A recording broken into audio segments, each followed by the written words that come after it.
Oil change on a Generac 11K generator here, 11 kilowatt I should say. So first thing we're going to do is open up the cover and we're going to start it up, let it run for 5 minutes to get the oil warm. Okay, I got the cover open, so we're going to go ahead and put this over to manual.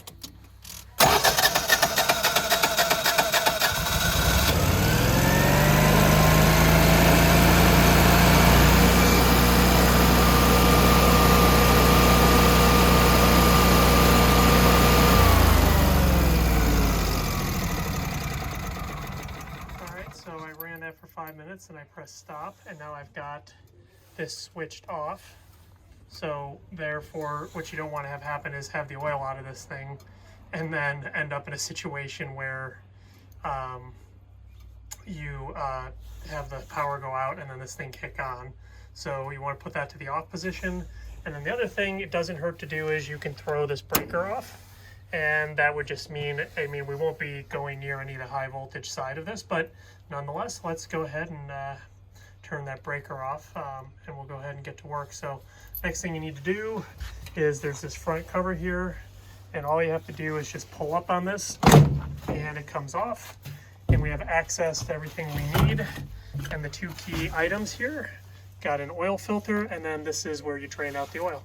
So let's go ahead and let me get set up with that, and I'll show you how that goes. Okay, so what you're going to need supply-wise, I've got 2 quarts here of the Generac synthetic motor oil. I'm sure that you'd be just fine buying Mobile One, but the Generac kit comes with an oil filter, so just go with that. And then an oil pan to drain it into, and depending on how tight the filter's on, just a standard oil filter wrench. So first thing we're going to do is start draining out the oil. So we're going to do that by taking this apart. So first thing we got to do is loosen this, and I might put down the camera because these can break easy, but we just need to push this back a little bit so that we can get this off the side. So let me go ahead and do that. Okay, so I've got this free now, and the reason why this is so important is this keeps this upright. So if for some reason this isn't on tight, the oil can't drain out because you can see that this is higher than the engine. So we're going to go ahead and twist this off. Then we'll just bend this down and drop it in our pan, because you can see I've got the cap off. I got the cap here, it's off, and no oil's coming out. So the only way to get that oil to come out is take your pan here and then go ahead and drop this hose down. And you can see the oil coming out. So go ahead and hold this down until all the oil drains out. And as is typical with these, you're going to change the oil well before the duty cycle. You can see that oil's pretty dang clean, so that's a good sign. Okay, so the other thing you can do to kind of help speed up the oil draining out is to take out the filler cap. I often leave it in because if I'm in an outdoor setting and it's windy, or potentially, you have debris fall and get in there. So I generally will just sort of set the cap in so it doesn't create a vacuum, but make sure that nothing's in there, because you're not working on this like you would like on a car or something where you're in a controlled shop environment. So, I'll let you make that decision for yourself. All right, so next thing just want to make sure of is that you've got the same oil filter. And you can see here that the serial numbers match. There's an S on the end of this, which is, at least according to what I can tell, doesn't designate anything of criticality. It is the exact same filter that's supposed to be on there, and I've checked that, so good to go. So let's go ahead and get the filter off. So first thing you do, try it with your bare hands, which I'm guessing if I could use both my hands, I could get away with this. So but since I'm on camera, so this is the oil filter wrench. So just get your oil filter wrench on there and just, maybe I wouldn't have been able to get that one. Okay, now, the other thing is that you have to consider in all this, that we see this is an engine oil cooler. By the way, I probably should have mentioned, so I ran this thing, and so the oil would be hot to drain out. This is the exhaust. There's a big hot on the top there. You don't want to touch any of those parts because those will really burn you. The engine oil cooler will be warm, but it won't be, scald you hot. But this is an engine oil cooler, and you can see that it drains into there. So what's going to happen is, the second I take this filter off, I'm going to spill a bunch of oil. Now, I don't have a pan, and I've never thought to get one, so I just put a little shop towel underneath there. And then when, oh, excuse me, and then when I take this off, I can basically, it'll just hit the towel. Well, whoever put this on was really strong. Okay. So get ready, some oil will spill out, and that's okay.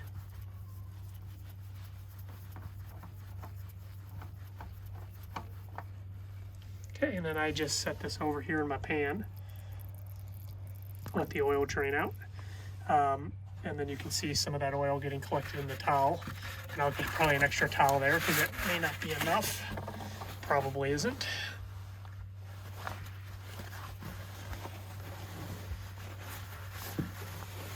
I try and keep things clean when I do them as best I can. All right, so that's draining out. And so then the next thing to do is we'll go ahead and get the new oil filter set up. Okay, so readying an oil filter. So what you want to do is you're going to pour, when I can, and this is a vertical filter here, or horizontal filter I meant to say. And so I can't put a ton of oil in it, but what I'll do is I'll pour a bit in, and all this does, and let me dab my finger in it, you want to make sure you get some oil on this gasket, because what will happen is if you don't, then this gasket can get bound up and damaged, and then it'll start, spewing oil out of this thing, and then you can basically damage the motor because it will get oil starved as all the oil ejects. But you just put a little bit of oil in there. It just means it's less oil that potentially gets starved. The engine gets starved of because there's a little bit already primed in the filter. But if you put too much, it'll spill out the side. No big deal. But you just always want to make sure you get this gasket on there, and I always recommend putting a little oil in there. So now that this is ready, we can go ahead and put it on the machine. So just thread it, and make sure you don't cross thread it. And then basically hand tight's all you need. We'll check everything after it's done, but this is me hand tightening it. If this thing ever leaks any oil, I'll be amazed. So from the oil filter. All right, so that part's buttoned up. So one other thing I like to do, so while the oil's draining, I got a little time, is test the battery. So you need to have the breaker off, because what happens is this thing has a trickle charger or a battery tender, however you want to look at it. So I'm going to go ahead and clamp that on. I'm going to need both hands. So you can see that the cold cranking amp rating here, you can see that is 575. So we just need to make sure, and you can buy this at Harbor Freight Tools. It's a favorite of mine, because unlike a voltmeter, it really tells you like by putting load on the battery if it's good or not. So we just need to hit right here between 400. Oh, sorry about that. So we just need to hit here between 400 and 600. And if we do that, then I know this battery is good. And if not, then I'm going to go to the auto parts store. Okay, so I got everything hooked up, and you can see here that the battery is well on volts in the OK range. See if I can get it over here, and then when I put the load on it, look how it's way above its rating. Basically, I'm well into 600. So this battery is good, so that part is done.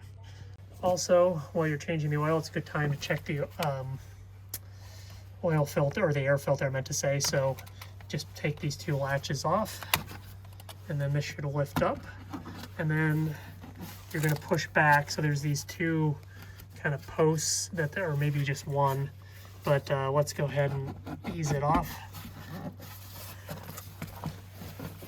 Okay, I'm going to have to take both hands because I don't want to break this, so we'll go ahead and do that. Okay, so there's just the one post right there, so you just push back, but I needed both hands to do it equally, and then this just slides off, and that can slide off too, so you have room to work. And so here's our air filter. It looks okay, but since I have the kit, I'm just going to go ahead and replace that. There's no harm in doing it. So all right, and then I'll show you how to put that back on. Okay, so I got my new air filter here, so that'll just drop in. No big deal. Yep, make sure it's gonna fit. I think okay, I think that'll be okay because it's gonna get pressed on there. So next thing we'll do is we just slide this part back on. So this will just slide back on there, and then I have to push up and get it over that post, and then I can latch it on. So I'm gonna go ahead and do that because I'm gonna use both hands. Okay, so I got it back on. You can see that it covers through the post, and then it's just putting your latches back on, which should be easy. And there you go. Okay, so that part's done. Okay, so I got all the oil out. So then at this point, you just have to put this cap back on. No big deal there. And you don't have to go on that tight. So, and then it basically comes back up here, and then we'll thread this through, but I'm gonna use both hands, and next step will be to pour in the oil. Okay, so I've got my funnel here in the top of the valve cover. So the oil fill here, so kind of like a car usually goes in the top of the valve cover. And so basically, I'm gonna pour in 1.5 quarts, and then I'm gonna check it. And then we're gonna keep adding because it won't quite be 2 quarts. So just be aware of that. If you put the full 2 in, you're gonna overfill. So I'm gonna go ahead and use 2 hands because I don't need to spill any oil here. But so we'll go ahead and show you when I'm checking the oil here what it looks like. Okay, so right around the back here is the dipstick. So let's go ahead and pull it out. And oops, sorry. Let's see if I can get that into focus. So that would say it's full. I put in 2.5 quarts. So let's go ahead and wipe it, and we'll stick it in. And we'll go ahead and pull it out one more time and just double check. Now, what's going to happen is I've got 2.5 quarts in, so this thing won't starve the engine on oil, but this engine oil cooler, we lost oil out of that. The oil filter needs to be all the way filled up.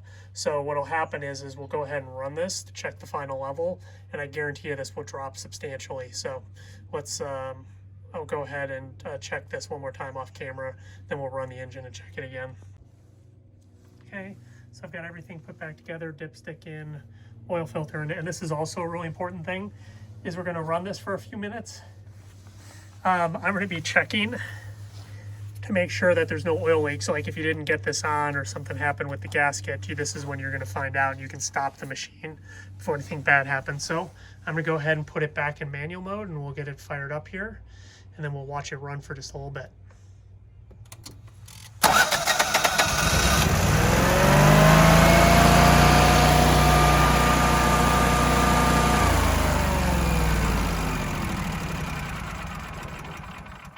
So it ran for a couple minutes, everything looks good. So now let's go ahead and check that oil level.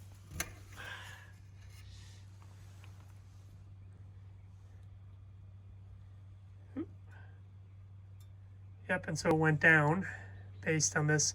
I'm gonna go ahead and change the light, but yeah, so we'll go ahead and wipe off the dipstick and check it, but it looks like we're gonna be topping it off just a little bit. So I went in there and wiped it off and then put it back in, and you can see in the better light it's about half full. So it doesn't use quite 2 quarts based on my experience.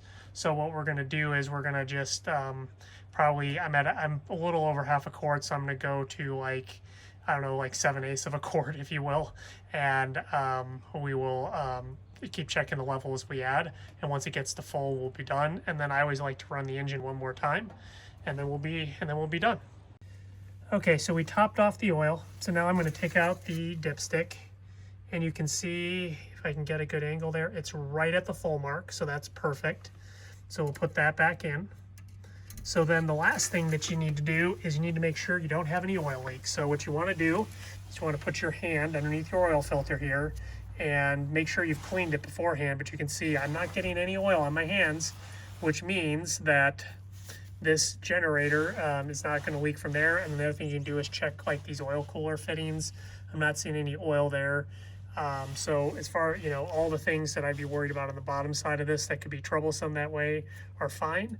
And so the last thing that you need to do is put the cover back on, and I'll need both hands, but I'll show you, so I won't be able to directly show you that, but it's a little frustrating. You have to there's posts on the bottom of the cover.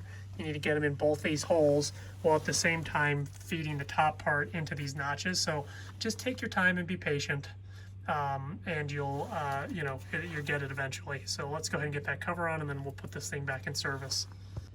Okay, so it's time to put this back in service. So remember, you want to put your breaker to, come on, focus there, camera. Put your breaker back on so that this will be able to power your house. And then you want to go ahead and put this back into auto mode. So that should do it. All right, as always, thank you for watching. If you have any questions, please post them in the comments. And I really appreciate your support. So if you would, please subscribe to my channel, comment, like below. Thanks for watching.